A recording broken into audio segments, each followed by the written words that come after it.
तालाब का गड्ढा खोदने वाले मनरेगा के रोजगार से। अब आप ही बताइए कि जो लड़के पीएचडी किए हैं, आईआईटी किए हैं, बीटीसी किए हैं, बीएड किए हैं, एलटी किए हैं, एलएलबी किए हैं, जो बड़ी बड़ी डिग्रियां हासिल करके घर में बैठे हैं, क्या मनरेगा में मजदूरी करने को ही वो अपने आप को रोजगार मान के बैठ जाए?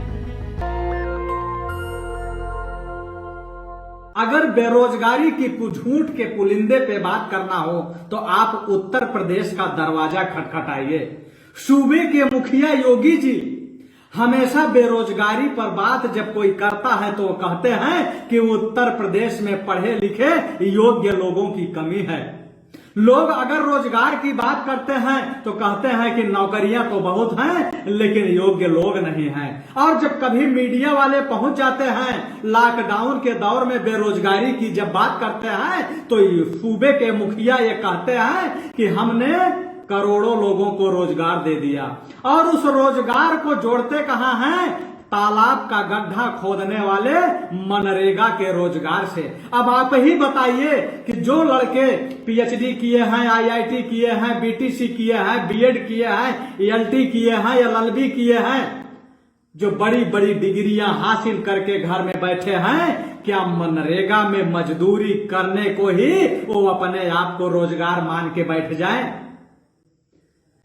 लेकिन जब लोगों ने बार बार रोजगार पे सवाल खड़ा किया तो हमारे योगी जी ने अब इस समय जो है ये कह रहे हैं कि हमने पूरे प्रदेश के अंदर 58,189 पंचायत सहायकों की वैकेंसी निकाल दी है। अब मैं आप लोगों से ये पूछना चाहता हूं कि जो 58,189 पंचायत सहायकों की वैकेंसी निकली है, पंचायत सहायक काम किसका करेंगे? जरा इस पर भी गौर करने की बात है मेरे नौजवान साथियों। आज पूरे उत्तर प्रदेश के अंदर 58,189 ग्राम पंचायतें हैं। 58,189 ग्राम पंचायतों में ग्राम पंचायत विकास अधिकारी भी 58,189 होने चाहिए, लेकिन पूरे के पूरे पद खाली पड़े हैं। मात्र 26,000 ग्राम विकास अधिकारी यहां पर तैनात हैं। अब उनकी भरपाई कैसे हो? मैं आप लोगों को बताना चाहता हूं कि हमारे इलाहाबाद जिले में 22 ब्लॉक हैं, जिसमें एक ब्लॉक मांडा आता है, जहां 69 गांव हैं और मुश्किल से 8-9 ग्राम पंचायत विकास अधिकारी हैं। यानी एक ग्राम पंचायत विकास अधिकारी को 8-9 गांव संभालना पड़ रहा है। अब 8-9 गांव संभालने वाला ग्राम पंचायत विकास अधिकारी 8-9 गांव का जन्म प्रमाण पत्र और मृत्यु प्रमाण पत्र बनाते ही उसका पूरा दिन निकल जाता है। अब उसकी भरपाई जब करना हुआ तो हमारे योगी जी जहां की ग्राम पंचायत विकास अधिकारी की वैकेंसी निकालनी चाहिए, जहां 40-45 हजार रुपए सैलरी है, वहां ग्राम पंचायत विकास अधिकारी की वैकेंसी न निकाल करके उन्होंने अपना सीना चौड़ा किया और कहा हमने ग्राम पंचायत सहायक की भर्ती निकाल दिया है 58,189, और वह भी संविदा कर्मी। संविदा और उनका मानदेय कितना है? 6,000 रुपए, और वह भी 6,000 रुपए सरकार को देना नहीं है। सबसे विचित्र बात है कि जो 58,189 पद अगर ग्राम पंचायत विकास अधिकारी होते तो उनकी सैलरी जो 45,000 होती, वह 45,000 राज्य सरकार को भुगतान करना पड़ता। लेकिन जो पंचायत सहायक निकाला गया उनके जगह पर, उसकी भरपाई ग्राम पंचायत के अकाउंट से पैसा काटा जाएगा, यानी उसकी भरपाई ग्राम प्रधान करेंगे। और सरकार सीना पीट रही है कि वैकेंसी हमने निकाला है, अब ऐसे सीना पीट रही है जैसे उनको 45,000 मिलेगा और सरकार अपने निधि से देने जा रही है। यह प्रधान के अकाउंट से पैसा कटेगा जो कि केंद्र सरकार और राज्य सरकार देती है। अब रही बात ये झूठ का पुलिंदा, यानी बेरोजगारी को रोजगार बताना। और उसके बाद इसके पहले भी एक वैकेंसी आई थी जो कि स्वच्छता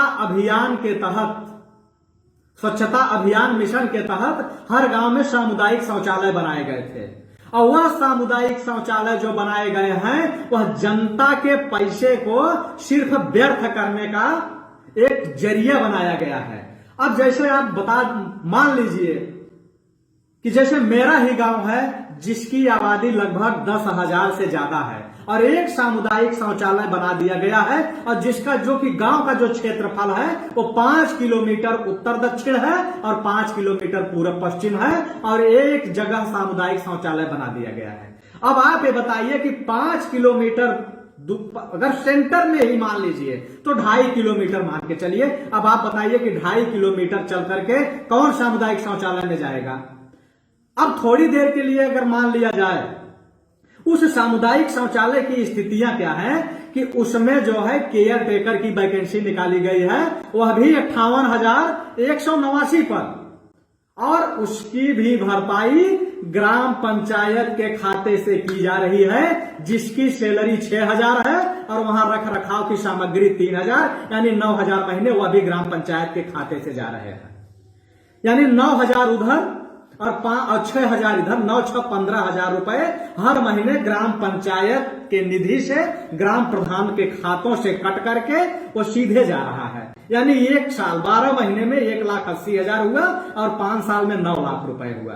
अब आप समझ लीजिए कि जो पैसा विकास कार्यों में खर्च करने के लिए जा रहा है, नाली, सड़क, खड़ंजा, नलकूप, शौचालय, हैंडपाइप, वो वहां न जाकर के 9 लाख रुपए सीधे उनकी सैलरी में दे दिया जा रहा है। कम से कम इसको सरकार को वहन करना चाहिए। अगर सरकार झूठ का पुलिंदा में अगर कह रही है कि हम 1.25 लाख वैकेंसी निकाल के दे दिया है, 1.25 लाख लोगों को रोजगार दे दिया है, तो जो सरकार है, अब आप सोच लीजिए कि किस तरीके की रोजगार मुहैया कराए जा रहे हैं ग्राम स्तर पर संविदा कर्मियों पर। अभी जो पहले से संविदा कर्मी हैं वो बेचारे रो रहे हैं और नई नई वैकेंसी संविदा कर्मी पे चली आ रही है। जहां 50,000 सैलरी होनी चाहिए वहां 5,000 में काम चलाया जा रहा है और सरकार जो है बाहें ऐसे फुला रही है कि जैसे बहुत बड़ा उपलब्धि हासिल कर लिया हो, जैसे कि हमारे लगता है कि जैसे बहुत बड़े बड़े मेडल जीते गए हों।